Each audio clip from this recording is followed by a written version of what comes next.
Grace and peace to all, a blessed day, mapagpalang hapon. Before knowing Christ, I lived what I thought was a balanced life. I was a constant and devoted churchgoer, but my faith was compartmentalized, separated from my work, my relationships, and my decisions. I believe I was in control, the captain of my soul, setting my own course for life. My husband, Mike, initiated a shift when he built a physical prayer room in our workplace. At that time, I saw this as a formality, something we did, but something I truly not engaged. I believe time was better spent elsewhere because in business, time is money.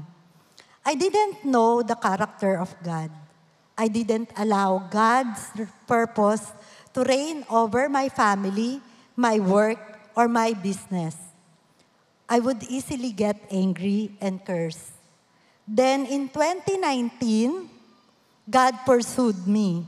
A Christian CEO, my husband's cousins based in the US, sent me a Bible and guided me on how to read it. Just as I finished Psalms and Proverbs, another Christian business owner invited me to a Bible study on the book of John. It was a divine appointment, so I obeyed. During the study, God freed me from the bondage of the sin on anger. God began to transform not just my heart, but also how I use my influence, resources, and time. During the pandemic, we began attending CCF's online service. I didn't just attend, I studied the Sunday message and shared with our community during our prayer time. The Holy Spirit led me to join a True Life retreat, bringing along 3 of our company's managers. There, all of us surrendered our lives to Jesus and got baptized. Praise God.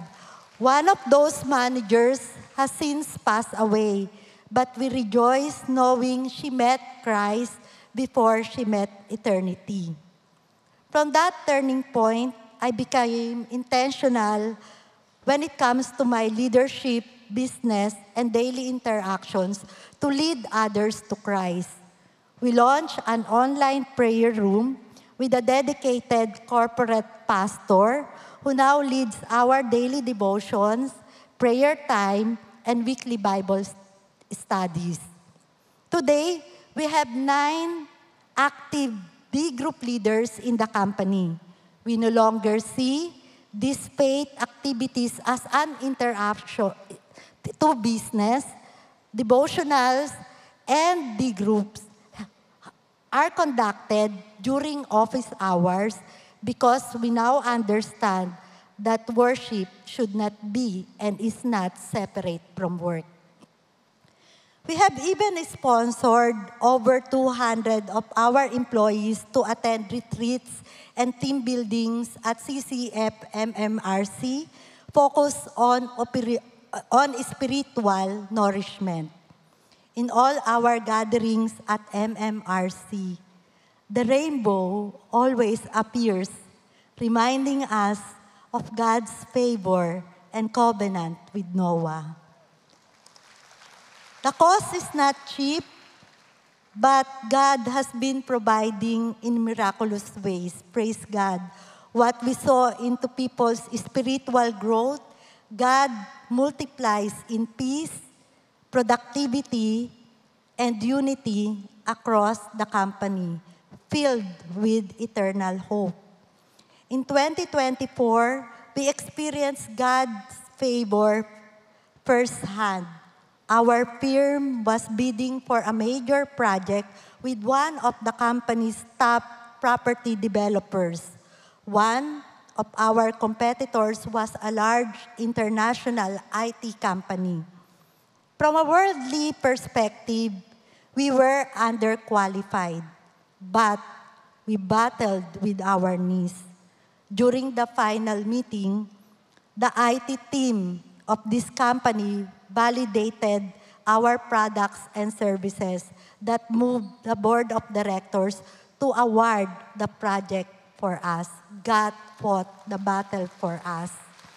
Beyond the office, the Spirit continued to move, leading up to CCF's anniversary. I felt prompted to sponsor one of our executives to attend the celebration.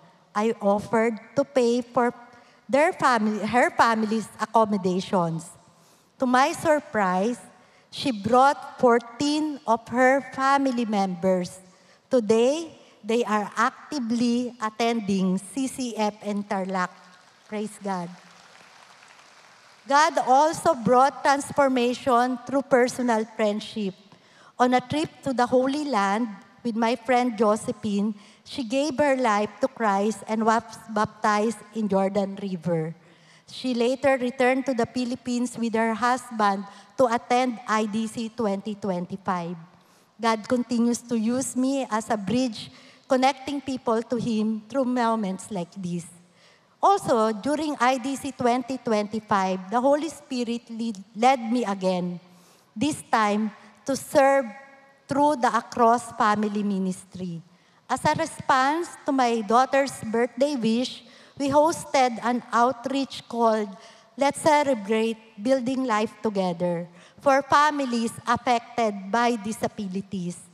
3D groups collaborated and participated for the unique sub-ministry of Across Family Ministry. Even my daughter, who was diagnosed with autism 25 years ago, is a powerful testimony of God's grace. She memorizes Bible verses and applies them with conviction. One day, she interrupted a heated argument between me and my other daughter. She boldly reminded us to pray, reciting Galatians 5:22-23 on the fruit of the Spirit. We were humbled and silenced. God's word, alive through her, corrected us. God's transformed my life from being driven by worldly pursuits to one led by a divine purpose. I once led with a worldly compass, but now I lead with the wisdom that comes from the Word. I now know my true purpose, to be a steward of spiritual nourishment to everyone within my reach. I am Lopreda Dada del Carmen, once lost, now found, and now joyfully influencing others for the glory of God alone. I live with anticipation for the day I will see Jesus face to face with His name written on my forehead. To God be all the glory and praise. Praise God. Now, ngayon, may kikwento po ako sa inyo kasi ito po yung series natin. Papatuloy po tayo. At nagkaroon po, alam nyo, kahit saan kayo pumunta, nandun ako, nakikinig ako ng news sa Australia. Nagulat po ako, ang kalang usapan sa news, nagtataas ang bilihin. Ngayon, tiningnan ko yung global news yun, local news yun ha. Yung global news, parehong kwento, nagtataas ang bilihin. Aba, hindi tayo nag-iisa. Napansin niyo ba yan? Hello? Parang nag-iisan ata ako dito. Parang, wow, yung problema nila, parang kumbaga, it's a global issue. Now, nadagdagan pa, because of the stress of men, ang nag-iinitan din ng ulo. Naku, kung dito may mga suntukan sa daan, ganun din, ang dami rin nilang problema. Talagang nakakagulat. Bakit po? Dahil sa sobrang daming alalahanin sa puso, ang dali nang magalit ng tao. Kaya lahat na lang parang lahat pinagdududahan. Lahat, pag nakita isang tao, ba't ka nakatingin sa akin? Mga ganun ba? Kasi punong-puno na ng mga pagdududa sa puso na hindi nila maintindihan. Why? Dahil nagkaroon po ng garage sale si Satan. At pinebenta niya lahat ng kanyang mga tools para manira ng buhay ng ibang tao. Mayroon dun ang tools ng lust, napakamahal. Mayroon dun tools ng greed, napakamahal. Pero may isa doon na parang lumang-luma na, pero napakamahal. Parang pagsamasamahin mo lahat ng tools, ito ang pinakamahal. Ano yan? Ito po ang tools ng discouragement. People are getting discouraged. They don't know what to do. They're confused. Parang meron pa bang kinabukasan? Some of us, we are even afraid, baka magkagera, baka girahin na tayo ng China. Naku, kung gigirahin tayo, huwag kayo mag-alala. Sandali lang yon, half day lang. Dahil half day lang ang bala natin. So, sa totoo lang, kaya, bagamat nakakatakot, salamat at may Diyos. Amen? Kaya meron pong issue for us not to be discouraged. Why? Because in history, there are real people who made a real impact. At ang buti ng Diyos, pinakita niya yan sa atin sa Biblia. Hindi yan mga katang-isip, hindi yan mga kwentong kutsero. Ito yung mga tao na hindi nila inalintana ang kanilang pinagdadaanan. Sa halip, they allowed themselves to be used by God to bring an impact to the world and to change the course of human history. Kaya ho, itong pag-aaral na ito, hindi lang ho ito parang, wow, ang galing. Hindi. It talks about us. It reminds us, for example, Daniel, a young man, di ba, committed to God. Talagang tinulungan niya, because of him, he was able to help those who were also fellow exiles ng mga Hudyo. Natulungan sila. Ganon din po, pag nakita niyo yung kwento ni Zacchaeus, small but terrible. Di ba, ba't ko sabi small but terrible? Itong maliit na mamang ito, na isang nininingil ng buwis, isipin niyo ang kanyang pinaggagawa. Tinatraidor niya ang kanyang bayan. Now, yung iba sa atin, medyo masyado pong mapaghusga. Agad-agad iniisip natin kagad, taga-singil ng buwis yan. Ano yan? Kurakot yan. Ingat naman tayo, hindi ho yan laging totoo. Ang totoo ganito, lahat ng maniningil, maging utang yan o buwis, masasamang tao yan sa tingin ng mga sinisingil. Hello? Hello? Nasusundan ninyo? Lalong-lalo na sa mga hindi nagbabayad. No, kaya normal yan. We judge people na naniningil, we judge people na hindi nagbabayad. Same lang. Lahat tayo masasamang tao. Ganun pa man, itong napakatuwa, kung iniisip natin, wala nang pag-asa yan. Kasi pag tinignan mo si Zacchaeus, wala nang pag-asa yan. Kayang baguhin pala ni Jesus yan? Nakuha natin?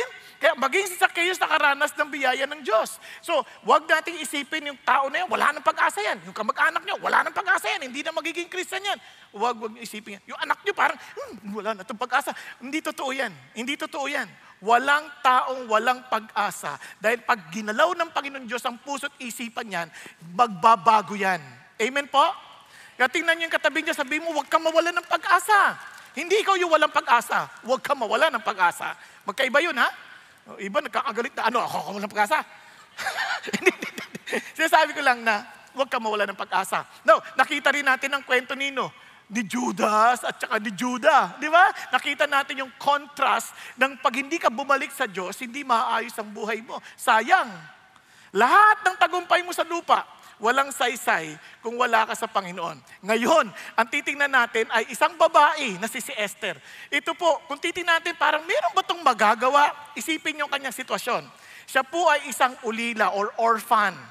Inalagaan lamang siya ng kanyang pinsan. At hindi lang yon. Siya po ay slave, na-exile sila. Ngayon nagkaroon siya ng impluwensya, pero pag inisip niyo, ano ba gagawa ng isang babae sa isang male-dominated culture? Kumbaga, lahat ng bagay, disadvantage sa kanya. Wala siyang maitutulong. Pero sa Diyos, walang pwedeng pumigil. Nagkakaintindihan?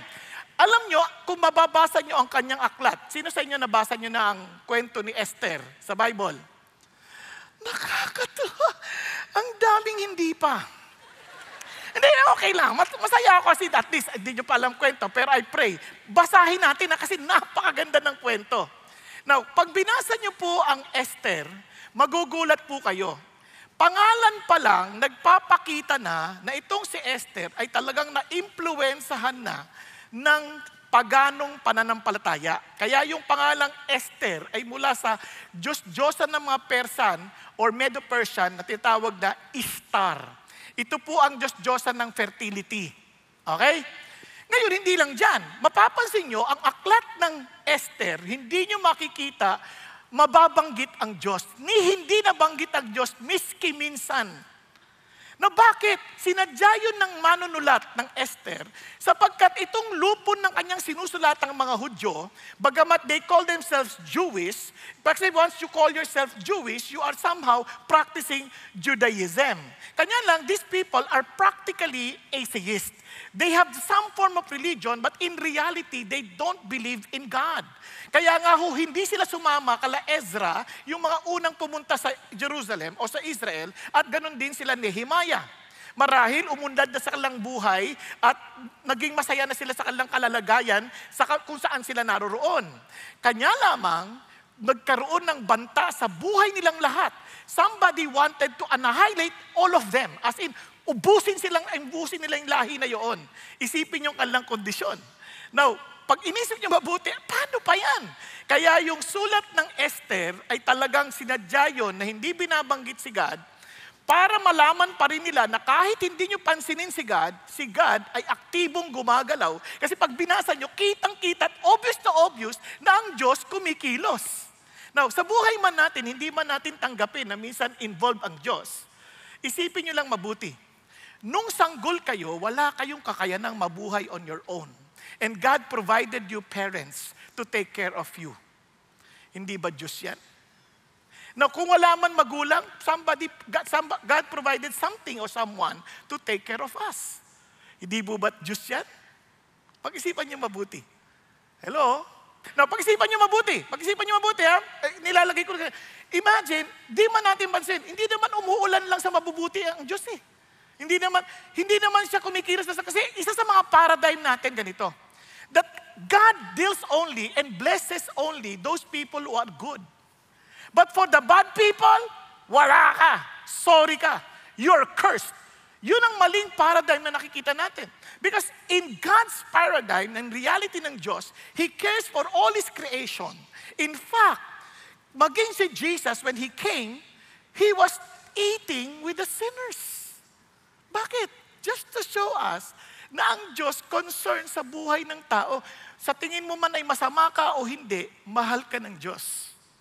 Are you following? Hindi mo man tanggapin at aminin kumikilos ang Diyos sa buhay mo, kumikilos ang Diyos sa buhay mo. Kasi God provides for all of our needs. He gave us strength. He gave us wisdom. He gave us the ability to do whatever we can do because He loves and cares for us. Kaya itong kwento ni Esther ay napakaganda. Kaya naman, ang merited, ito yung makita mo yung grace ng Diyos na sa kabila ng kanilang totoong kalalagayan, God is still at work and gracious to them. Ano ba yung ibig sabihin ng grace? May nagsabi ng ganito, kapag ikaw ay nagtatrabaho ng 8 oras at ikaw ay nakatanggap ng 1 araw na bayad, ang tawag dyan ay sweldo. Tama? Tama ba? Wala kayong sweldo? Uy, grabe. Kapag ikaw'y nakipagkompetensya at ikaw ay nagnawagwagi, nakatanggap ka ng tropeyo, ang tawag dyan ay premyo. Tama? Ngayon, kung ikaw ay nakatanggap ng pagkakilanlan sa ginawa mong serbisyo o sa mga achievements mo, ang tawag dyan ay award. Tama? Ang favor, ibinigay sa'yo yan nang wala kang karapatan. Basta binigay lang sa'yo. Parang, wow! Favored ka! Ano ganon? Maging sa buhay natin, na-experience natin yung favor na yan. Kaya when God came, gave us His Son, Jesus Christ, to save us, favor yan. Kasi, sino ka para iligtas pa ng Diyos? Pwede nabuhay naman ng Diyos. God exists even with or without us. Pero, nagkasala tayo sa Kanya. We rebelled against Him. Hindi niya tayo kailangan. He is self-sufficient. And yet, by His grace, He took notice of us. Pag-isipan niyo mabuti. Pinansin niya tayo. Kasi kung ako lang, hindi ko makaya pansinin lahat. Pero may mga taong ayoko rin pansinin. Kasi kung ako sa tutusin lang, ba't ko papansinin yan? Tinutulugan ako, nagpipreach ako. Ang ibig ko sabihin, sa isang normal na tao, bakit kita pa? Pero si God, nilapastangan mo na, pinapansin ka pa? Iniisip ka pa? Nakuha niyo sabihin, that's favor. Nakuha niyo? At itong amazing sa nature ng favor, libre yan. Hindi mo yan paghihirapan. ganun pa man, you have to keep on growing with that favor.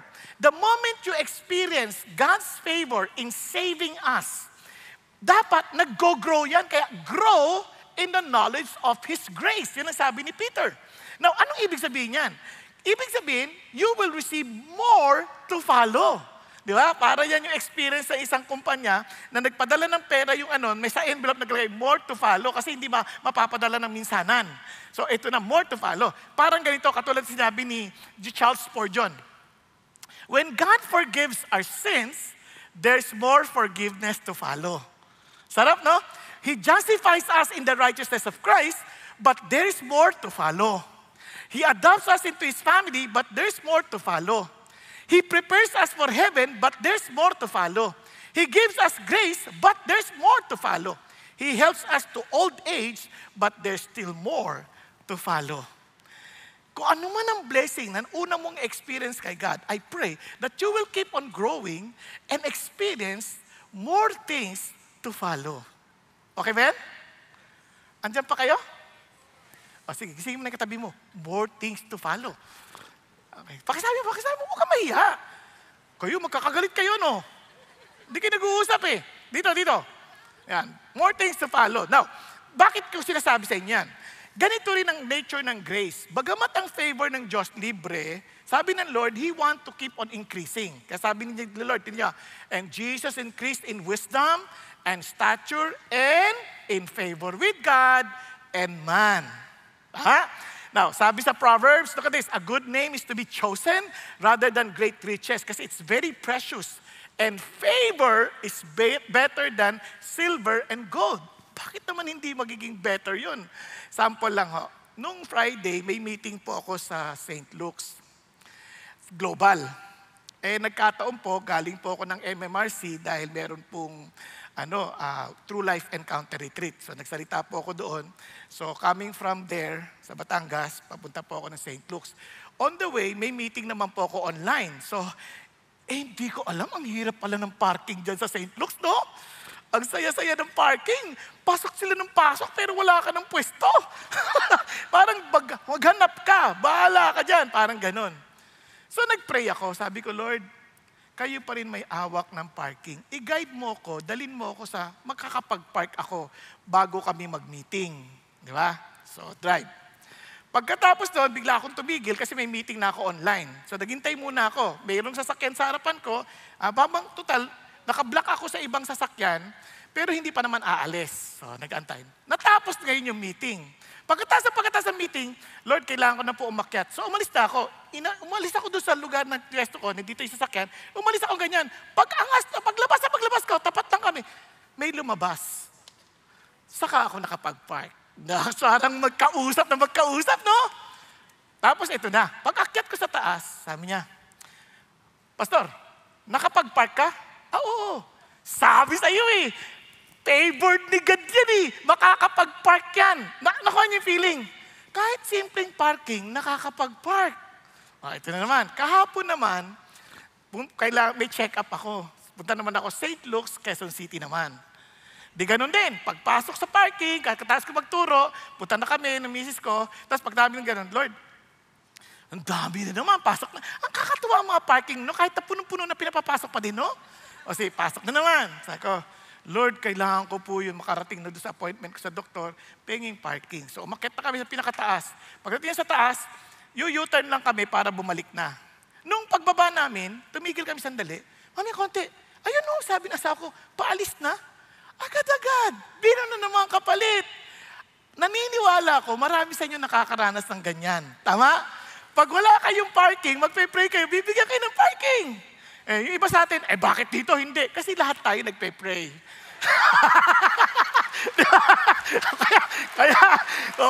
Di ba? Pero, anong ibig sabihin? Di ba favor ni God yan? Minsan hindi natin pinapansin, akala natin yung favor ni God sa mga malalaking bagay lang. Maging sa maliliit na bagay, we can grow in God's favor. Naintindihan natin? Hindi ko sinasabing lagi na lang. Totoo naman lagi may parking na maliit na bagay, pero naghihingi ka talaga sa Diyos eh. At i-guide ka naman ng Diyos. Ang galing talaga ng Panginoon. Kaya naman, sinasabi ko to sa inyo, that we can keep on growing in God's favor. Pero paano? Kaya sabi niya, look at the words, and He gives what? A greater grace. Paano? God is opposed to the proud, but gives grace to the humble. As we grow in humility, we grow also in grace. Now look at this. Paano ba maging humble? Hindi yung mapapakababa ka, sorry po, ganyan po. Kasi mga Pilipino, ma-humble, sorry, excuse me po, ganyan, di ba? Pero pagkatawid naman, kasi naman doon nag-uusap eh. Di ba? Hindi humble yun. Yun eh, panglabas lamang. Ang humility, ito. Marami nagsasabi, pag alam mong humble ka, hindi ka na humble. Hindi totoo yun. Kasi si Jesus, alam niyang humble siya. Di ba? Learn from me, for I am humble and meek. So what does it mean? Alam mo dapat na humble ka. Paano? Submit your therefore to God. Kaya nga therefore to God eh. Resist the devil and he will flee from you. Alam mong humble ka kasi you are submitted to God. Habang hindi ka submitted sa paraan ng Diyos and you keep on insisting in your own ways, mayabang ka. As if you're telling God that you're better. Ang masama pa, hindi ka lang sa Diyos. You belong to the devil. Kaya resist the devil and he will flee from you. Nagkakaintindihan? Anytime we make choices that is not according to God's will, mayabang yun. Di ba? Tingnan nyo, minsan ang appearance ng humble, mayabang din eh. Naalala niyo si David. Nakita nila si Goliath, yung mga sundalo, natatakot. O si David, nakita niya, sino yan? Sino yang... Sorry sa salita, tatagalogin ko lang, pero yun ang talagang Tagalog nun eh. Sino yung supot na yan? Di ba? Who is this uncircumcised Philistine? At hindi na ibig sabihin? Bakit siya hindi natatakot? Ano sabi ng mga uy, yabang mo ah. Kasi ang date mo lang 17 years old, tapos itong laki-laki, ang yabang mo. Kami nga, takot yan eh. Sabi ko, bakit siya hindi mayabang?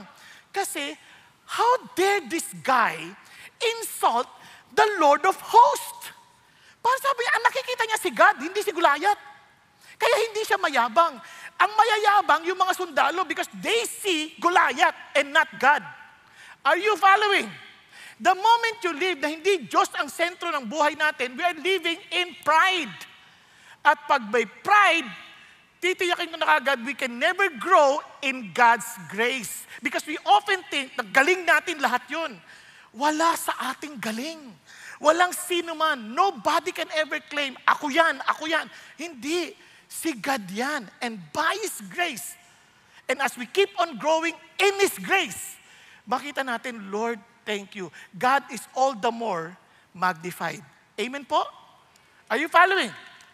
Kaya, balik tayo dito. So, ano sinasabi ng Diyos? God wants us to experience His favor. Not only to God, but also to men. Pag sinabi mong favor, it is an approval or endorsement from someone superior. Parang ini-endorse ka. They show preferential treatment and a gracious and generous act and grace, meaning unmerited. It's a blessing. Yan ang gusto ng Panginoon Diyos. Kaya naman, whenever we receive such grace, wag natin itong babaliwalain. Because it can be ignored. Look at this. And working together with Him, we also urge you not to receive the grace of God in vain. Nagkakaintindihan? Ngayon, paano natin gagawin yan? So, how are we, sorry for the expression, how are we to multiply? In other words, it is how are we to experience grace more and more? Nakuha ninyo? No, kaya lang siguro parang to make it mathematically expressed, how to multiply, parang pinararami mo. But the truth is this, how can we experience the grace of God more and more? Kasi alam na natin, God is gracious. Pero are you experiencing it more and more? Are you with me? Andiyan pa kayo? Okay, good. Now, tingnan natin isa-isa. One, how to multiply or how to experience God's grace more and more. Remember the word, OFW. Napaka-importante nito. Alam niyo kung bakit? Di ba, some of us, we want to work abroad because we thought or we're thinking na doon, you will receive more grace. In a sense, material blessings. Andiyan pa kayo? Walang nagpunta ng OFW or maybe kung meron man, very minimal, na pumunta doon kasi I want to share the gospel. Wala namang ganun eh. Most of us, we go there to look for a greener pasture. Andiyan tayo. Kaya ang isip natin, doon ma-experience natin yung blessings ni God. But in reality, hindi ho yan totoong-totoo. We are blessed wherever we are as long as we are with God. Ulitin ko. Tayo po ay pinagpala ng Diyos, wala sa lugar, kundi nasaan, kung kasama natin si God o hindi. Whether we are in the city or in the country, as long as God is with us and we're obeying and following God, we are blessed. Nagkakandidihan? Okay tayo? Good. No, tuloy tayo. Now, ano yung O? Obey. Unang-una, mapapansin nyo, even among OFWs, dahil hindi mo yan bayan, napakamasunurin ng mga OFWs. Napansin nyo ba yan? Kung kayo mapupunta sa ibang bansa, itong nakakatuwa sa mga kababayan natin, masunurin talaga sila sa batas. Pero pagdating sa Pilipinas, ewan ko. Yung iba ay nakakalimutan nila na may batas din tayo, di ba? Kaya nga yung road rage, yung mga naaway-away na yan, ang totoo niyan, marami hindi lang kasi sumusunod sa batas eh. Kaya nagkakaasaran tuloy. Di ba? Kasi pare-parehong galit, pare-pareho naman di sumusunod sa batas. Kasi mahirap ang batas sa atin. Ang right of way sa atin ay mauna-una. Ewan ko kung naoobserbahan nyo yun. Kung sino una, mauna. Di ba? Wala, pasigaan lang sa mundo eh. Para bagang yung batas natin ay suggestion lamang. Kung gusto mo mag-go, okay. Ay kung gusto mo mag-stop, stop ka. Pero kung kaya mo mag-go ka na. Bilisan mo lang. Hindi ko iniinsulto ang ating bayan. Pinagsasabihan ko ang bawat isa sa atin. May ganun tayong tendency. Kahit naman dito sa atin, tayo-tayo na lang. Pwede naman tayo magbigayan pagkano, sa parking. Pwede naman eh. Kaya lang minsan nagmamadali tayong pare-parehas na parang ang isip lang lagi natin, yung oras lang natin ang importante at ang oras ng ibang tao hindi. Kaya magkakainisan kahit mga Christians. Kaya tuloy, ang kalangmurahan ngayon ay praise the Lord. Sa totoo, galit na galit, praise the Lord! Eh, sa totoo lang, yung sinabi mo, ang importante, anong nilalagay sa loob mo? Are you following? Ano yung lagbas ng puso mo? Kaya maraming tao sa atin, ganun, we judge one another, we think. Kasi nga, none of us, most of us, kaya hindi natin ma-experience yung grace ng Diyos as a whole, hindi tayo masunurin. Bigyan ko kayo ngayon, punta tayo sa kwento ni Esther. Halimbawa, sa kwento ni Esther, ito po yung mga kasamang mga major cast. Andun si King Ahasuerus or si Xerxes. Andun din si Queen Vashti, si Esther, of course, si Mordecai at si Haman. Now, ito po yung kwento. Now, it took place in the days of Ahasuerus. Ahasuerus, yun po yung Hebrew. Ito yung Xerxes, ito po yung Greek name ni Ahasuerus. Siya po ay anak ni Darius. Yung dating haring nag-iiyak para kay Daniel. At si Darius, ang anak ni Cyrus. Nasundan niyo? Okay. So ito na. Then sa Ahasuerus, who reigned from India to Ethiopia. Ang laki ng kanya sakop, 127 provinces.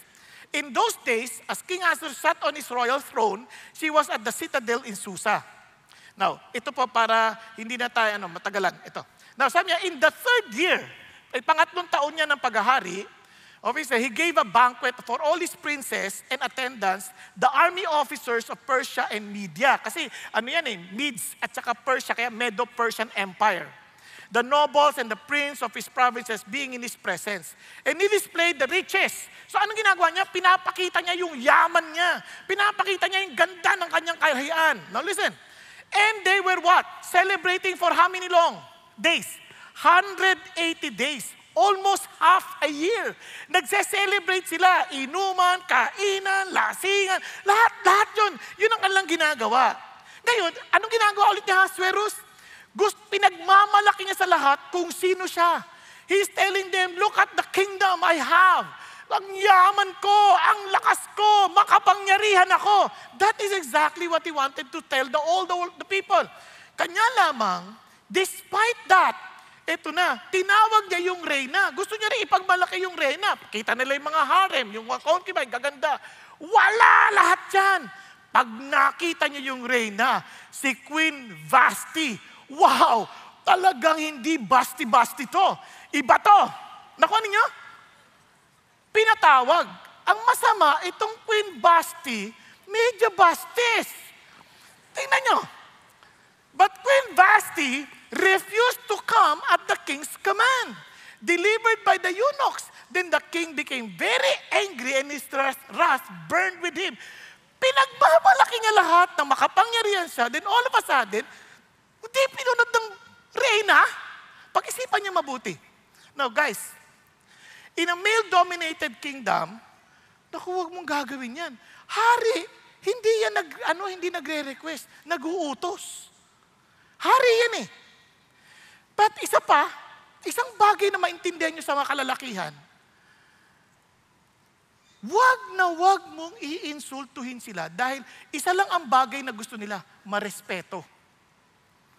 Yang bagay na yan, sabi niya, naggalit sila kasi hindi lang nagkasala si Vashti sa hari, nagkakasala siya sa lahat kasi parang sinasabi niya, huwag kayong susunod sa mga asawa ninyo. Now listen to this, alam niyo kayo maraming pamilya sira, di tayo nakikinig sa Diyos eh. Mga babae, huwag niyong hihiyain ang asawa niyong lalaki. Minsan lagi natin pinagtatawa ng asawa natin. Parang pinagmamalaki natin na hindi mas marunong ako mas magaling. Wag. Kahit anong galing ninyo mga babae, wag niyong hihiyain ang asawa ninyo. Kaya nga ibang mga asawa ng mga babae dito, yung mga asawa nyo, hindi sumasama sa Bible study kasi hinihiya ninyo eh. Pagdating sa Bible study, asawa ko. Lasinggero yan. Huwag mo nang ipaglandakan. Ano ka ba? Bigyan mo ng dangal ang asawa mong maging mga anak yung lalaki. Kasi isa sa mga katangian ng lalaki lang ang merong nakakalalaki ka. Kaya nga nagsusuntukan sa daan eh. Parang ayon na ipakitang sila ay mahina, takot. Kasi nakakalalaki ka eh. May katangi-tanging yabang ang mga lalaki. Tama ba, Nol? Kahit sinong lalaki, may kakaiba, hindi sila kaparin ng babae. Babae, ibang klase eh. Pero alam nyo, isa sa pinakasakit talaga ng karamihan ng babae,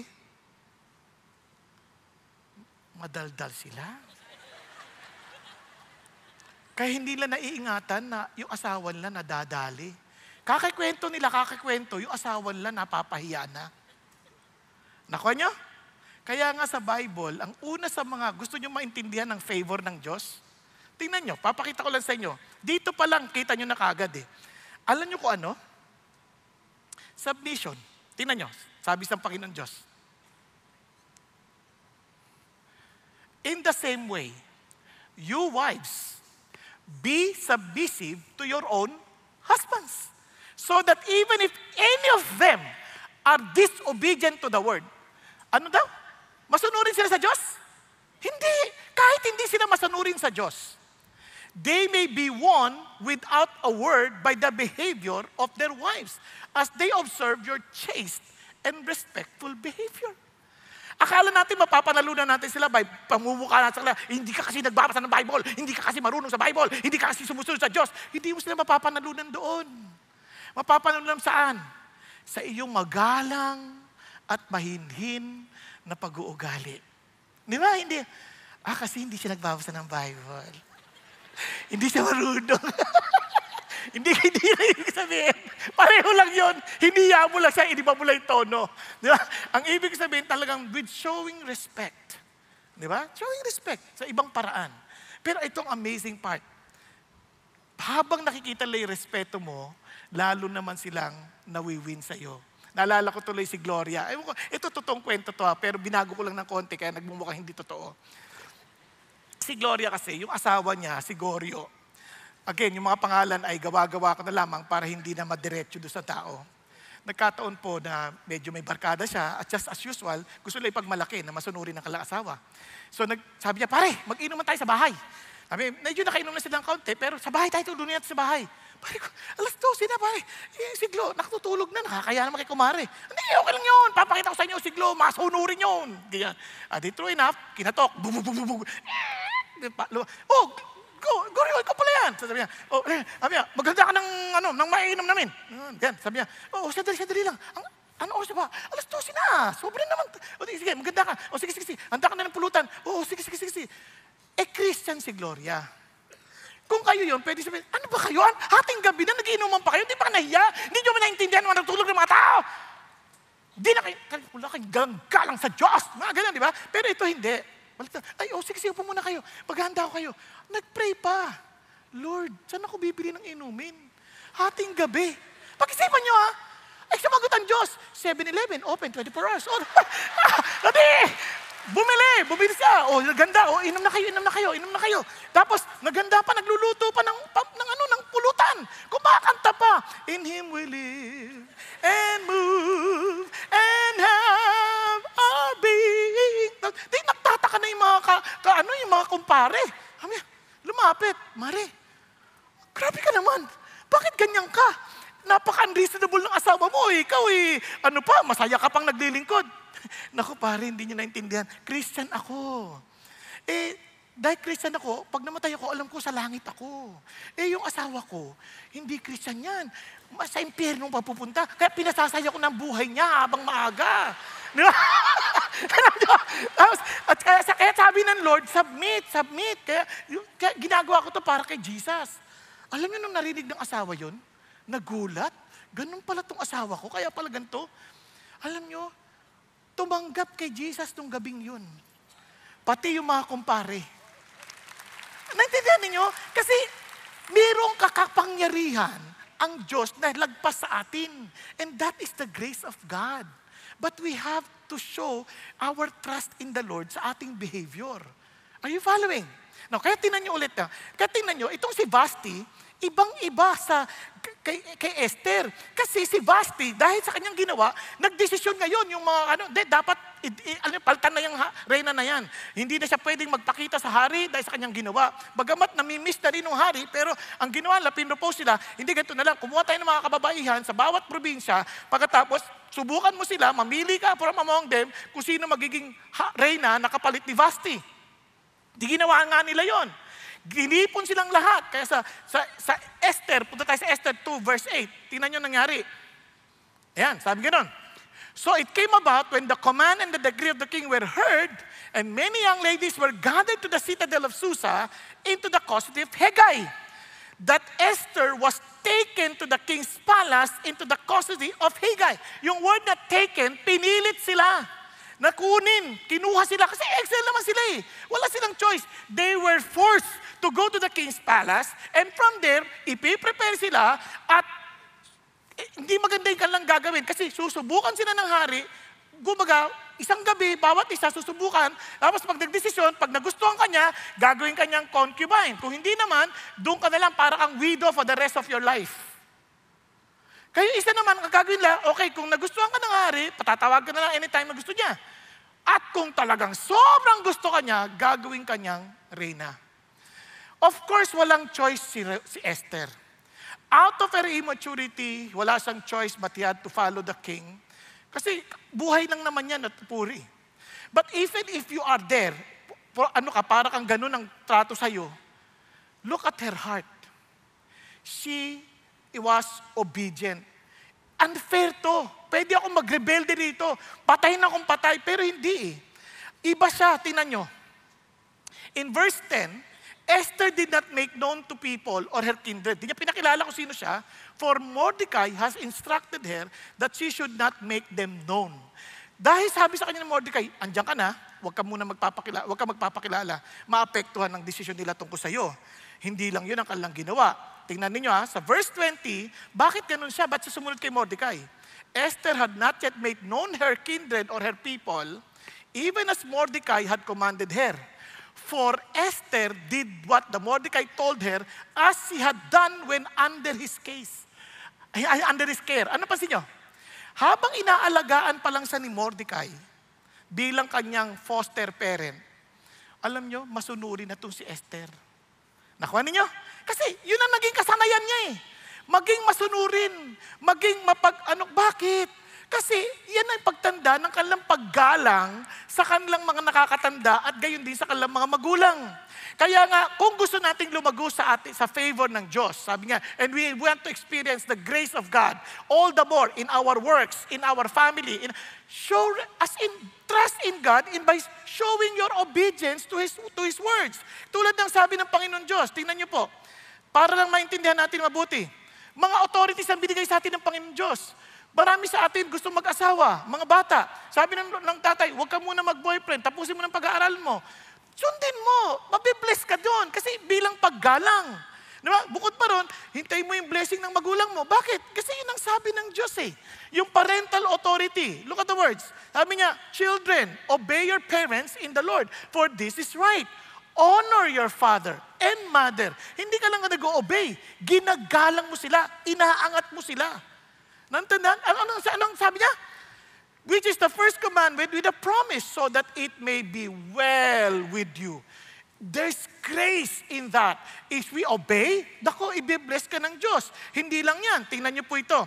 Maging si Esther, ang ganda niya. She found favor with the people. Ba't ang ganda nitong batang to?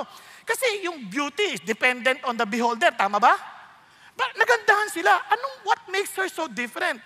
Kasi yung kanyang ganda, inside out eh. Mayroong sense of submission. Now, tingnan nyo, ba't ko nasabi yan? Kaya nga maging si Haggai ay talagang bilib na bilib sa kanya. Masunurin siya kay Haggai. Now, tingnan nyo po ang paraan ng sabi ng Panginoon Diyos. Ano yung beauty na meron dapat tayo?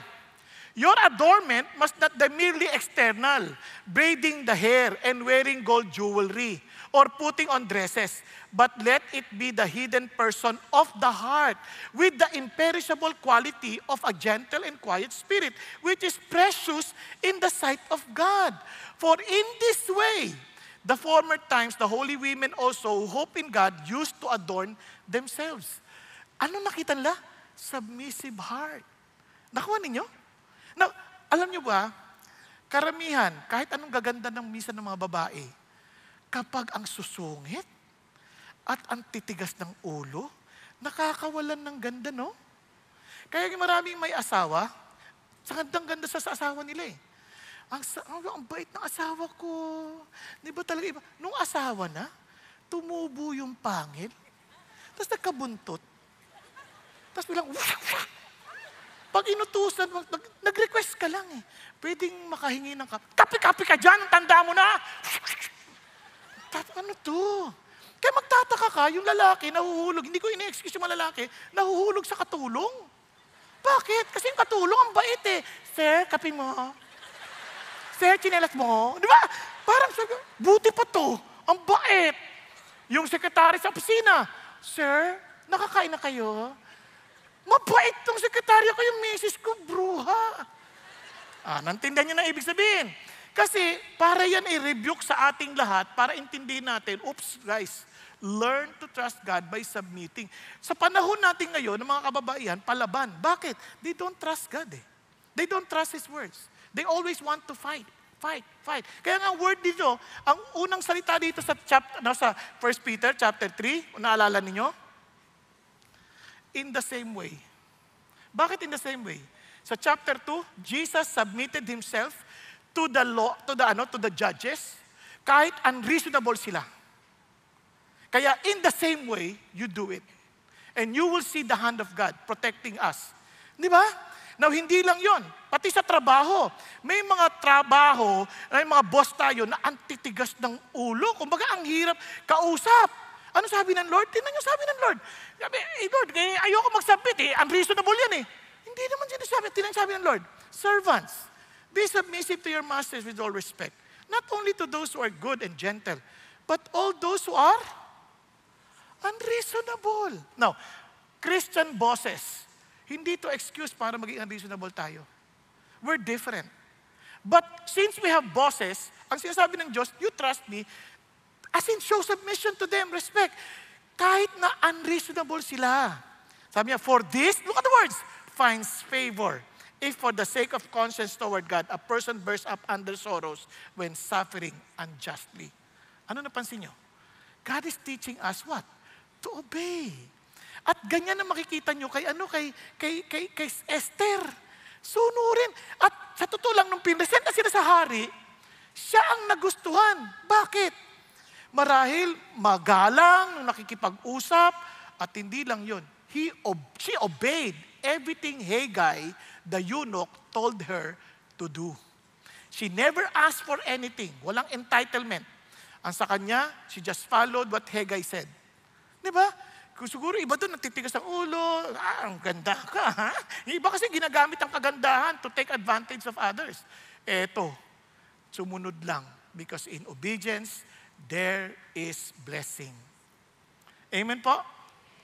Nasusundan natin, Christians, listen to this. Christians, our obedience is not because of the blessing. Our obedience because we want to glorify our God. And the God who sees our hearts will surely bless us. Kasi God blesses the heart and the obedience of His people. Now next, faith. Faith. We need to have faith. Bakit? Ito na ngayon. Itong si Haman, masyadong insecure to. Very obnoxious na leader. Gusto niya, nung pinili siya bilang prime minister, wala na akong time para basahin yun, nabasa naman natin kanina, gusto niya, yumukod silang lahat. Ito naman si Mordecai, medyo may tama din. Ayaw lumuhod. Tapos, bakit ayaw lumuhod? Di ka sumusunod sa hari. Sabi ni Mordecai, kasi Hudyo kami. Di lalo na palala. Bakit? Kasi sabi niya, ganon ha, hindi lang ikaw ang papapatay ko. Lahat ng mga Hudyo, kasi sigurado ko, pare-pareho mga ugali ninyo. Di ba? Naintindihan natin? So, eto na ngayon. Nalaman ngayon, tuminungkahi ngayon ni Haman kay Haring Ahasuerus ang tungkol sa kanyang balak na papatay sa araw ng, yung tinatawag lang Pur, na papapatay lahat ng Hudyo. Wow! Nawin ng malaking problema. Ginawa ni Haman ay ni Mordecai, pinaalam niya ito kay Esther. Itong sabi, he also gave him a copy of the text of the edict which had been issued in Susa for their destruction, that he might show Esther and inform her, and to order her to go into the king to implore his favor and to plead with him for her people. Sabi niya, Queen, gawan mo ng paraan to. Total nandiyan ka na eh. Ikaw na gumawa ng paraan. Siyempre, si Esther, sabi niya, teka, hindi pwede. Know that for any man or woman who comes to the king, to the inner court, who is not summoned, hindi tinatawag. He has but one law, that he put to death, unless the king holds out to him the golden scepter, that he may live. Isang buwan na akong hindi pinatatawag. Meaning, hindi ako pleasing sa kanya, hindi ako pinatatawag, at bigla ako mag-a-appear doon, pag na-chempong ko mainit ang ulo ng hari, at hindi niya ako gusto, patay ako. So, she was also protecting herself. Tama ba? Andiyan kayo? Siyempre, mag-ingat ka din. Pero ito ngayon problema. Sabi ni Mordecai, do not imagine that you in the king's palace can escape any more than all the Jews. Huwag mong iisipin na ligtas ka dahil nandiyan ka sa palasyo. Hudyo ka din. Tandaan mo, Hudyo ka din. You are identified with us. Sabi niya, if you remain silent at this time, relief and deliverance will arise for the Jews from another place. And you and your father's house will perish. And who knows whether you have not attained royalty for such a time as this? Wow! Anong sinasabi ni Mordecai? Sabi niya, alam mo, dahil ang Diyos na totoo at tapat, nire-remind niya yung sarili nila about the faithfulness of God, although hindi binabanggit. Kasi nga, as I've already told you earlier, na ang sinusulatan dito, mga practically atheist na Hudyo. Naintindihan natin? So ito na. Sabi niya, may magliligtas at magliligtas pa rin. Pero malay mo, kaya ka nandiyan dyan, may magagawa ka. Napansin niyo po ba ito? Para sabi niya, sa halip na ikaw ay walang ginagawa. Marami sa atin, hindi na nga, wala nang ginagawa, nagre-reklamo pa. Reklamo dito, reklamo doon. Baka naman kaya ka nandiyan sa lugar na yan para may magawa ka at ikaw ang magsimula ng pagbabago. Okay tayo? Sa halip na magreklamo tayo ang maging sanhi ng positibong pagbabago sa lugar natin. Ganon din ang sinasabi niya ngayon kay Esther. Hindi aksidente, nandiyan ka. Ano ka ba? Gamitin mo yung pagkakataon na yon. O bagamat totoo yan, ano sabi ni Esther? Ay Lord. Ano sabi niya? O sige. Sabihin mo mag-assemble kayo sa Susa. Mag-ayuno kayo para sa akin. Huwag kayong kakain ng 3 araw. Niinom, sabi niya, araw at gabi. At ako kasama ng aking mga kasama dito sa bahay, magsaayuno rin kami. And thus I will go to the king which is not according to the law. And if I perish, I perish. Yan ang isang bagay na you'll never find salvation and favor of God unless you are willing to die to yourself. Nagkakaintindihan? She was willing to let go of whatever palace she has just to tell him, okay, let God's will be done. Pero sabi niya, if I perish, I perish. Kaya alam niyo, minsan walang nangyayari sa ating bansa. We want change, but not at our expense. Gusto natin ng maayos na traffic, basta wag tayo ang matatraffic. Gusto natin na maayos na pagbabaan ng sakayan at babaan, basta pag tayo sasakay, basta hindi tayo damay, okay lang. Pero pag damay na tayo, magagalit na tayo. Nakuha ninyo, lahat naman tayo ganun eh. Gusto natin, oy, ganda ng cafeteria. Pero wag mo ilalagay na no reservation. Madadamay kami. Uy, ang ganda ng upuan. Basta wag mo ilalagay no reservation. Madadamay kami. Di ba? Minsan, gusto natin yung kaayusan, wag lang ako damay. Basta kami yung pabor. Naku ha? Huwag kayong magagalit sa akin ha, kasi alam ko hindi naman kayo to eh. Balik tayo. Nga, ano sinasabi ni Lord? Kapag takot tayo, ito sinasabi ni Esther, kapag takot tayo, takbo tayo sa Diyos. When I am afraid, I will put my trust in you. In God whose word I praise. In God I put my trust. I shall not be afraid what mere man can do to me. Friends, marami tayong kinakatakutan. Pero, sa sandaling may takot tayo, saan tayo tatakbo? Kay Lord. At itong ganda, we find favor. Because without faith, it is impossible to please Him. For he who comes to God must believe that He is, and He is the rewarder of those who seek Him. We don't seek comfort. We don't seek blessings. We seek Him. And He will reward us accordingly. Amen po? Alam niyo, huwag tayong lumapit sa Diyos tayo, Lord, gusto ko lang pumasa sa exam, maawa kayo sa akin. Mag-aral ka anak, hanapin mo si God.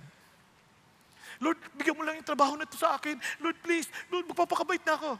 Hindi. Yung trabaho hinahanap mo, hindi si God. Kasi alam mo bakit? Marami ng ganyan. Lord, bigyan mo itong trabaho na sa akin. Praise God, Lord. Bigyan mo lang ito. Sasaya na ako. At talagang paglilingkod na kita. Ano, natanggap na yung trabaho? Lord, tanggalin mo na ako sa trabaho. Itong hirap-hirap. Kasi hindi lang hinahanap si God eh. Hinahanap lang na trabaho. Nung nahirapan na, gusto nang mag-resign na naman. Tapos pag nag-resign, Lord, bigyan mo akong bagong trabaho, bigyan mo. Yan, sabi ko sa iyo eh. Kung hanapin mo si God, siya maghahatid sa iyo kung saan ka dapat. Tama? Nagkakaintindihan? Okay. So, ito yung sinasabi ng Lord, kaya seek God. Kaya naman, when we express that faith, we trust the Lord. We believe in Him. We follow His instruction. Kaya nakakatuwa po, yan ang pinakita ni Esther. Kaya we walk by faith, not by sight. And alam niyo po ba, if we walk by faith, we are focused on God and His Word. Doon tayo. Kasi faith comes from hearing the Word of Christ. Faith, hindi naman ibig sabihin, wala na tayong takot eh. May takot pa rin tayo. Faith, doing what you know is right and leaving the outcome to God. Lord, tama to. Kayo na nakakaalam kung ano po magiging resulta nito.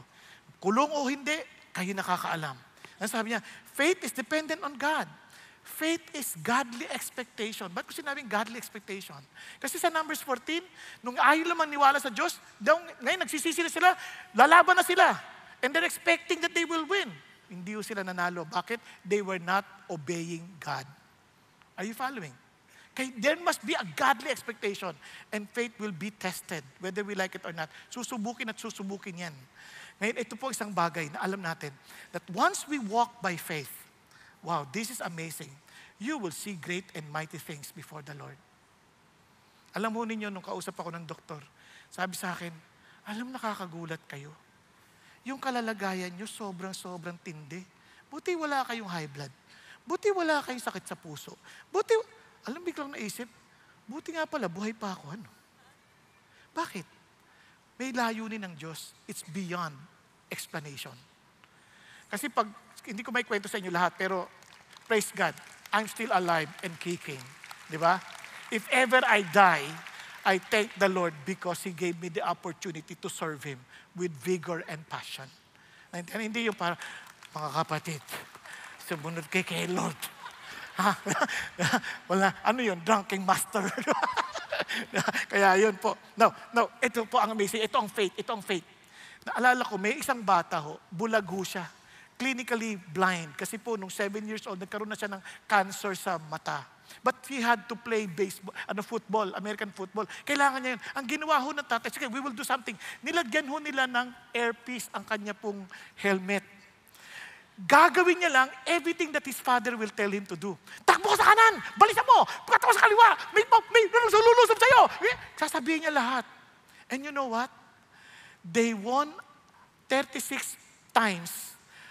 Ang loss nila ay 6 lamang. Bakit?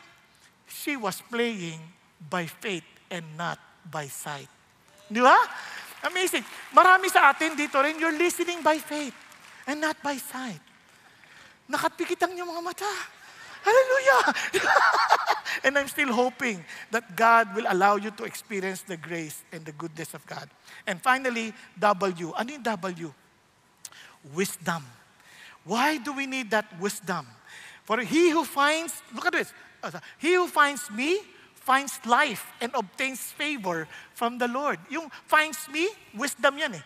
Wisdom of speaking. He who finds me, finds life and obtains the favor from the Lord. When we talk about wisdom, this is what Jesus Christ is saying. If therefore everyone who hears these words of mine and acts on them may be compared to a wise man who built his house on the rock. Will you trust me? Na hindi lang mo aalamin, kundi i-apply mo. Kasi you are taking me seriously because you are taking me as your Lord. Remember, Jesus was talking to the Jewish people. Parang, who are you to assure us that we will be victorious over all our problems if we follow and obey you? Diyos ka ba? That's one way of saying, unless you consider Him as God, you'll never find true wisdom. Kaya nga, wisdom begins with the fear of God. Kasi sabi niya, and the rain fell, and the floods came, and the winds blew, and slammed against that house. And yet it did not fall, for it had been founded on the rock. You know what God is saying? You cannot avoid all these storms in life. But if you are founded on Christ, no matter what kind of storm that would come, you will remain steady and stable. Amen po? Sa dami nating problema, ang Diyos nagtutulong sa atin. Hindi niya tayo pababayaan. Believe you me, nabuhay ako sa hirap. Hindi ako pinabayaan ng Diyos. At doon lang ako nasa Australia, may sakit po ako, nagpipreach. Nagbe-vertigo, umiikot ang mundo ko, nagpipreach ako. Mga masama, pagdating ko ng Melbourne, nakakain ako ng pagkain na medyo may tama. Naku po, 9:00 ng gabi ng Sabado, nag-LBM na ako. Hanggang 1:00, pumunta na kami sa doktor. At yung doktor, sa sobrang pagmamadali, 4 na oras daw ako maghihintay. Kasi masyadong emergency ang aking case. Naintindihan niyo ba ibig sabihin? We're blessed. Sa Pilipinas, mabilis tayong asikasuhin. Doon, matagal ang intayan. Tapos tinanong ko, magkano ang bayad sa doktor? Mura lang ha, $600. Kasi sabi ko, makauwi na nga. Para bumalik lahat ng aking nararamdaman pataas. Di ba tada ako yun? Eto na, nung araw ng preaching, di ba, 10 o'clock na ko. Nandun ako sa likod, nakaludo ako, Panginoon, hindi ko po ito kaya. Hirap na po ako. CR ako ng CR. Baka pagtayo ko doon, let's close our eyes. Tatakbo ko na sa CR. Then open our eyes. Tatakbo na naman. Naintindihan niyo yung sitwasyon. Iyak ako, Lord, tulungan mo ako. Iniisip ko na yung English. Iniisip ko pa yung message. Iniisip ko pa yung tiyan ko. Ang sabi ng Lord, I am with you. I'll speak through you. And by the grace of God, natapos yung preaching. Di pagkataas nun, naglalapit na pa yung mga tapos. Na pwede magpa-picture? Ay, namumutla ka na, pastor. Namumutla ka. Tinapos ang Lord yung preaching. Ay, namumutla ka na, pastor, pero picture muna. Matapos, ang bait ng Diyos. Nakauwi kami. Alam nyo, pagdating na sa Pilipinas, sumasakit na yung dito sa likod. Only to find out na pag na-dehydrate ka na pala, magkakaroon ng renal failure. Naku, patong-patong na. Lahat yun, pinalagpas ng Diyos. At nakabangon ako muli. At nagdaw-numbalik ang agila. Sa biyaya lahat ng Diyos. Bakit? Lahat tayo may bagyong dadaanan. Isang tayo tatakbo. wisdom from God. Tuturuan niya tayong gagawin. So ito na. Ito na. So, si Esther, pagkakataon na, tumayo na. Pagkatapos ng prayer, tumayo na. Siyempre, ano use ng prayer kung hindi ka naman tatayo? Di ba? Tumayo na sa harapan ng sa royal robes, nagbihis siya na mabuti, inner court of the king's palace, in front of the king's rooms. Remember this ha, mga Christians, nag-ayos siya ha. Hindi excuse ang Christianity sa kapangitan ha. Iba kasi mga Christian, hindi nagbibihis, hindi naliligo dahil sa Lord na siya. Hindi totoo yun. Cleanliness is next to godliness. Okay ba? Kaya ang mga Christian nagsisipilyo din yan. Kahit nagpa-fasting yan. Ang Christian nagnaliligo din yan. Di ba? Hindi totoo na mga Christian ay hindi naliligo at hindi nagpapagupit ng buhok. Okay? Nantindihan nyo? Kasi nakakita ko may nagsiswimming. Nakapalda! Dahil Christian daw sila. Naku, delikado yan. Siswimming ka sa beach, nakapalda ka. Naku, kung may sumisisid dyan, lumutang yan. Di akala higanti ka pang jellyfish. Di namatay kayo. Namatay yun. Paano? Naintindihan ninyo, minsan wala sa lugar eh. Now, ito na. Nagbihis siya, humarap siya doon, sasabi niya gano'n. Opposite sa entrance ng palace. Habang. At biglang sabi ng king, sabi, the queen, standing in the court, she obtained favor in his sight. And the king extended to Esther the golden scepter, which was in his hand. Amazing, no? Now, tingnan niyo po. Doon sabi niya, anong request mo? Reina, anong request mo? Bibigay ko sa'yo kalahati ng aking kaharian. Sabi niya, dinner lang tayo. Mag-prepare ng banquet, ayayahan mo si Haman tonight. Dinner sila. Tutuwa na may hari, ang ganda talaga ng asawa ko. Sabi niya, anong request mo? Bukas. Pinitin pa. Kasi mo hindi niya binigla. Pwede sana sinabi niya, ito si Haman po, pinapapatay po kami. Hindi. Pinakain niya muna ng pinakain yung hari. Alam niyo bakit? Mahilig kumain yung hari. Remember, 180 days nag-celebration yun? Mahilig sa inuman, ha? Kaya alam ni Esther, sa talino ng Panginoon Diyos, binibigay kay Esther, unahin mo yung tiyan. Para pag puno na, mahirap na mag-isip na matino. Joke lang yun. Pero ito na, pinakain. Tapos bukas ulit, ito si Haman, tuwa-tuwa na naman, tuwa-tuwa. At nung gabi, bago yung araw na kakain na sila ulit, hindi makatulog yung hari. Biglang siyempre hindi makatulog. Wala naman Netflix. Walang Facebook. Kinuha yung Book of Records. At doon nabasa niya, si Mordecai, tinigtas pala siya sa kamatayan. May nagtangkang ma-assassinate siya at ni-report ni Mordecai hindi man na nabigyan ng award. Ang binigyan lang, ni-record lang. Sabi niya, ano kaya dapat gawin dito? Itong surprising part. Itong si Haman, naubod ang yabang, sabi niya, lahat ng nakangkamtan ko, walang kwenta hanggat hindi lumuluhod yung Mordecai sa harapan ko. Kaya bukas sa bukas, papapatay ko yan. Nagkapagawa siya ng bitayan para ipabitay. Kaya excited siya. Nung sabi ng hari, sino nandun sa court? Eksakto dumating si Haman. Etong si Haman, sobrang yabang, ang isip niya, kasi sabi ng hari, Haman, buti nandito ka. Anong bagay doon sa taong gusto kong parangalan? Di ba? Anong dapat kong gawin? Akala ni Haman, siya yun. Kaya sabi niya, kailangan pasakay mo siya sa kabayo mo, pasuotin mo ng robe mo, tapos taga isisigaw-sigaw pa sa daan na ito ay dinadakila ko, ganito ang mangyayari sa mga taong, mga ginagalang ng hari, ganyan. Ganda ng suggestion mo, Haman. Gawin mo yan, ha? Kay Mordecai. Nakakainis to. Kung sino pa yung kinakaasaran mo, gagawin mo yun. Ito po yung Kawawang Haman. Nako, para siyang naging mukhang hamon. Umuwi ng bahay. Sabi niyan, patay ako dito. Biro mo ba naman ginawa sa akin? Di ba na, inanyahan nga pala ako ng reyna. Tapos nandun na yung reyna. Kain na naman, saya-saya. Ano na yung request mo? Bibigay ko sa'yo, handa ako ibigay sa'yo kalahati ng aking kaharian. Ang sabi niya, ano po, yung buhay ko lang po. Ha? Tsaka yung buhay ng mga tao namin. Ha? Bakit? Sinong gusto pumatay sa'yo? At pagpapatay sa mga lahi ninyo. Yung pong walang yung Haman na yan. Parang diretsahan na. Parang yung Haman, wala na. Timing. Tingnan yung timing ng Diyos. Hindi na lang mabango sa hari yung si Esther. Mabango na rin si Mordecai at ang mga Hudyo. Kasi niligtas pala siya sa buhay niya. Tama? Hindi pa sila kasing sama ng iniisip ni Haman na sinabi sa kanya. Dahil doon, yung hari, tumayo. Hindi agad-agad nagdesisyon. Lumabas. Nagpahangin sandali. Ito si Haman, pinuntahan si Esther. Pularan yun ng awa. Nung dumating yung hari, ang tingin nyo kay Haman, parang inaatake si Esther. Parang, sabi niya, siyempre napaganyo si Esther, di ba? Sabi niya, parang hinahamon mo pa yung asa. Sabi, nagkalit lalo yung hari. Sabi niya, para saan yan? Tinakpan na kagad ang ulo. Sabi niya, mahal na hari. Siyempre, may mga sip-sip din ng mga leader. Alam niyo po ba, nagpatayo ng bitayan yan para kay Mordecai. Sige, dun ibita yan. So, yung ginapa niya para kay Mordecai, nasa kanya nangyari. Hanggang sa, siyempre, to make the long story short, inamin na nila kung sino si Mordecai kay Esther, at sinabi na rin na mayroon pong batas na kung pwedeng papigilan. Sabi niya ng hari, hindi na pwedeng baguhin yan, pero maglabas tayo ng bagong batas na ipagtatanggol nila ang kanilang mga sarili. So, to make the long story short, nagwagi ang mga Hudyo, hindi sila napatay.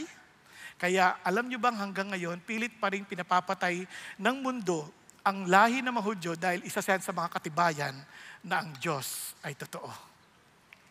Nagkakaintindihan? Kaya ngayon, nagdiriwang sila ng pista ng Purim na tinatawag dahil yun ang pinangdiriwang nila na sila po ay iniligtas sa pagkakalupig ng kanilang buong lahi. Ano sinasabi ng Diyos sa atin? Kung meron pong isang aral na dapat nating huwag kakalimutan, ano man ang ating pagdaanan, lapit tayo sa Diyos, Diyos nagbibigay ng katalinuhan sa mga tao. But listen to this. Itong bagay na ito, itong alalahanin natin sa kwento na God is always at work. Di man natin nakikita, di man nakita na may mention ng Diyos sa sulat, ang Diyos ay kumikilos. Amen po? God's timing is always perfect. Hindi siya nahuhuli at hindi rin siya minsan nauuna. Tama lamang ang kanyang timing at walang problemang malaki na higit pang lalaki sa Kanya. At God has a purpose for each one of us. Bawat isa sa atin. Ano man ang nasa sangkang lugar, sa eskwelahan, sa bahay, may dahilan ang Diyos sa iyo doon. And live out according to your purpose. At we must know and cooperate with His plan. Who knows? Sabi nga, you have attained royalty for a such time like this. Hindi ka pinanganak noong 1920s, 1910, o noong panahon ni Rizal. Narito ka sa panahon na ito, para sa panahon na ito. And God placed you where you are in a time like this. Nagkakaintindihan po. Tayo pong lahat ay yumuko sandali at pumikit. Mga kapatid, bago ako magtapos, kung maalala nyo, ang mundo ay kapareho ng paligsahan ng pagandahan. Lahat tayo, we want to appear good. And we want somehow an assurance. Gusto natin ng isang katiyakan na tanggap tayo at mahal tayo ng tao based on our appearance. Pero si Jesus Christ came and loved us and died for us by having an appearance that was attractive to people. Siya yung nagmahal sa atin na sa halip tayo magpaganda, iniwan niya lahat at minahal niya tayo kung sino man tayo. Ang tanong lang ay, willing mo bang ibigay din ang sarili mo tulad ng ginawa ni Esther, na if I perish, I perish. Lord, sa iyo ako. I'm willing to let go of the kingdom or whatever comfort I have, Lord, to live according to your purpose and according to your leadership. Kapatid, kung hindi si Jesus ang Panginoon mo, titiyakin ko, hindi mo maintindihan yung favor na kung saan ito'y dapat dumami at lubago ka rito. The first experience of God's favor is to experience Jesus, the very favor of God for all of us to experience His salvation. Kung hindi pa nararanasan yan, be humble enough to admit it before God. Sabi mo, Lord, I need you. Lord, I give my life to you and accept you, Jesus, the very grace of God. Kung yan ang loobin ng puso mo, please humbly raise your hand to the Lord. Itaas mo lang kamay mo sa Diyos. Yes, hallelujah. Yes, yes, yes. Huwag ka mahiya. Yes, it's between you and the Lord. Yes, hallelujah. Thank you, Jesus. Sabi mo, Panginoong Jesus, tinataas ko kamay ko. Bilang pagkilala, Panginoon, na kayo nga ang biyaya ng Diyos para sa kaligtasan ko.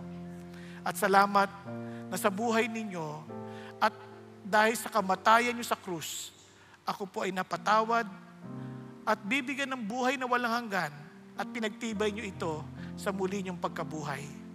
Panginoon, mabuhay kayo sa akin. Paintulutan nyong ang buhay ko ay para sa iyo lamang. Thank you, Jesus. Thank you, Lord, for saving me and allow me to grow in grace as I grow in the knowledge of your Son, Jesus Christ, and in your word. Thank you, Lord. Ganon din, Panginoon, tinigi ko lang po sa bawat isa narito, you may now put down your hands. At para sa iba naman sa atin dito, maybe the Lord is telling you, anak, pinamumuhay mo ba yung pinakalayunin na binigay ko sa iyo?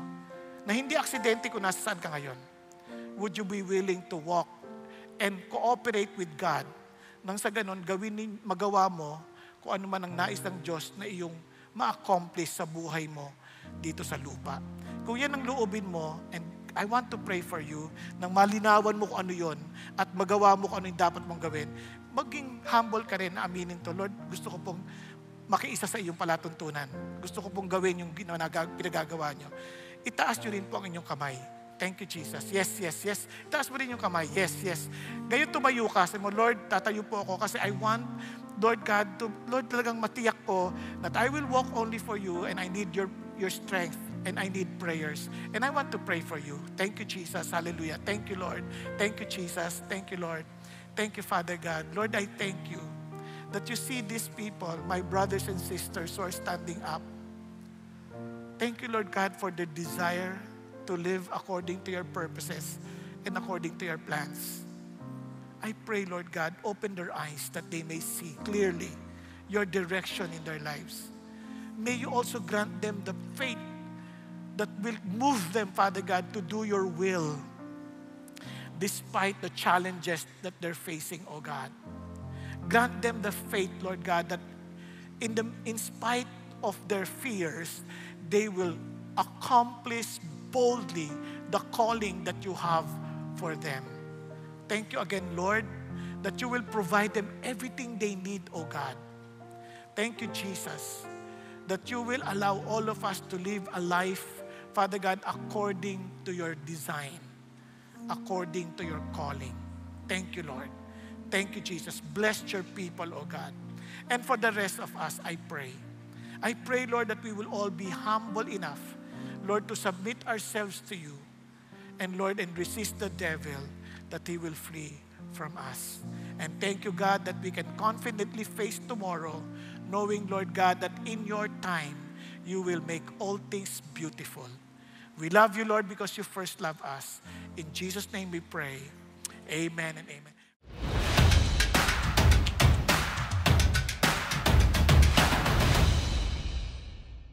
Magandang araw, CCF family. Welcome sa Sunday Fast Track, where you ask your real-life questions and we give you biblical truths. Ako po si Martin Nolan mula sa CCF Communications Team at kasama natin ang ating speaker na si Pastor Bong Saking para sagutin ang inyong mga katanungan. Kumusta po kayo, Pastor Bong? Po. Praise God. Praise God. Namiss po namin kayo ng ilang linggo. Ay, salamat. Okay, para sa ating unang tanong, alam ni Esther na pwede niyang ikamatay ang paglapit sa hari, pero ginawa pa rin niya ito.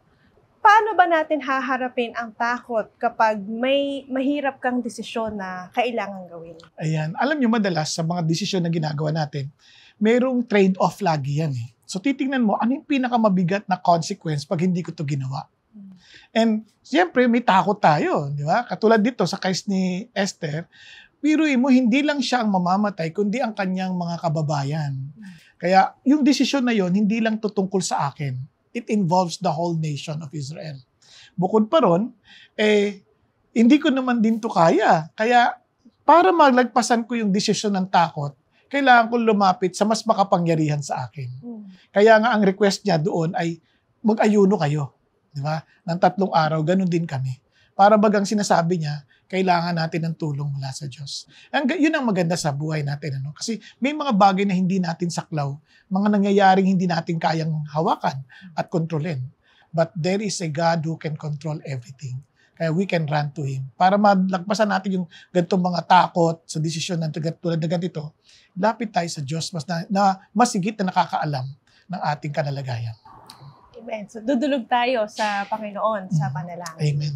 Okay, sa pangalawang tanong, galit na galit si Haman kay Mordecai at gusto siyang ipapatay nito. At ano ba ang dapat nating gawin kung may mga humahadlang sa mga gustong ipagawa sa atin ng Panginoon? Ayan. kung alam natin na yung pinagagawa sa atin ay ang Panginoon, siya ang nagpapagawa sa atin, abay, hayaan mong si God din na mag-deal sa mga hadlang na yon. Basta tayo, tuloy lang tayo sa pinagagawa ng Diyos. But of course, we need to keep on seeking God's direction and God's steps para nang sa ganun, hindi rin tayo gumagawa beyond what He wants us to do. Kasi minsan sa panic natin, sa takot natin, o kaya sa galit natin, gumagawa tayong mga hakbangin na hindi naman ayon sa kalooban ng Diyos. Kaya kailangan, yun ang ating babantayan. Sa halip na mag-focus tayo sa hadlang, mag-focus tayo sa hagdan ng ating dadaanan. Amen. Salamat, Pastor Wong. At sa huling tanong, bago humarap si Esther sa hari, siya ay nag-ayuno at para bagang nanalangin. Gaano ba kahalaga ang pagdarasal at ang pag-aayuno kapag may malaking desisyon tayong hindi natin tiyak ang kalalabasan? Ayan. Alam mo, kahit anumang desisyon yan, kasi lahat naman tayo, di ba, we are free to choose whatever we want to do in life, but we are not free to choose the consequences of our choices. Kaya ayaw naman natin to live with a life of regret. Kaya anong gagawin natin? Lumapit tayo sa Diyos. Kasi hindi natin alam eh. Kaya minsan, kailangan pa ng pag-aayuno. Meaning, we need to concentrate. We need to really go to a point na naiintindihan natin itong desisyon na to sobrang importante na hindi ko pwede ipagwalang bahala. That I need to let go kahit na yung mga gusto kong, yung kagustuhan ng laman ko na kumain o anumang bagay na ikasisaya ko, ile-let go ko yun dahil sobrang importante to that I need to hear God as in solitude. Yan. Okay, maraming salamat, Pastor Bong, sa Salamat din pagsagot sa'yo. sa aming mga katanungan. So bago tayo magtapos, tingin ko sang-ayon kayo na ang kabataan ngayon ay may malaking potensyal. Ika nga, ang kabataan ay ang pag-asa ng buong bayan at maging ng buong mundo. At alam nyo bang maaari itong mag-umpisa sa mga campuses? Pwede ka ring maging bahagi ng movement na ito. So 2 months na lang, Move Campus Conference na! Kaya tara, sumali na tayo sa June 5 to 7 sa CCF Center. Grab your tickets now at moveconference.org.ph. And that's it for CCF Sunday Fast Track. God bless.